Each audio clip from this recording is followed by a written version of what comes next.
প্রথমবারের মতো জাতীয় দল এবং ক্লাব ফুটবলের লড়াইয়ে মুখোমুখি হচ্ছে ব্রাজিল বনাম রিয়াল মাদ্রিদ।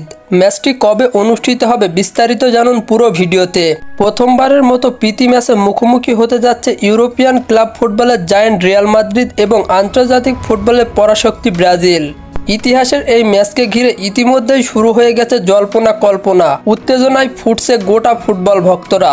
এই প্রীতি ম্যাচে অংশ নিতে রিয়াল মাদ্রিদের পক্ষ থেকে পুরো মূল দলকে মাঠে নামানোর পরিকল্পনা রয়েছে। ভিনিসিয়াস জুনিয়র, রদ্রিগো, বেলিংহাম, এমবাপ্পের মতো তারকারা থাকবেন এই লড়াইয়ে। অন্যদিকে জাতীয় দল ব্রাজিলের হয়ে দলে থাকবেন নেইমার জুনিয়র, গাব্রিয়েল, রাফিনহা, মার্কুইনহোসদের মতো তারকারা। ম্যাচটিকে ঘিরে মূল উদ্দেশ্য 2026 বিশ্বকাপে ব্রাজিল দলের নিজেকে প্রস্তুত করা। এই ব্যতিক্রমধর্মী আয়োজনকে ঘিরে উয়েফা ও কনমেবল যৌথভাবে সমন্বয় করছে। এই ম্যাচটি অনুষ্ঠিত হবে 14 জুলাই। ক্লাব বিশ্বকাপ শেষ হওয়ার পর জুলাই মাসের শেষের দিকে ব্রাজিল কোচ আনচেলত্তির নেতৃত্বে ম্যাচটি মাঠে গড়াবে।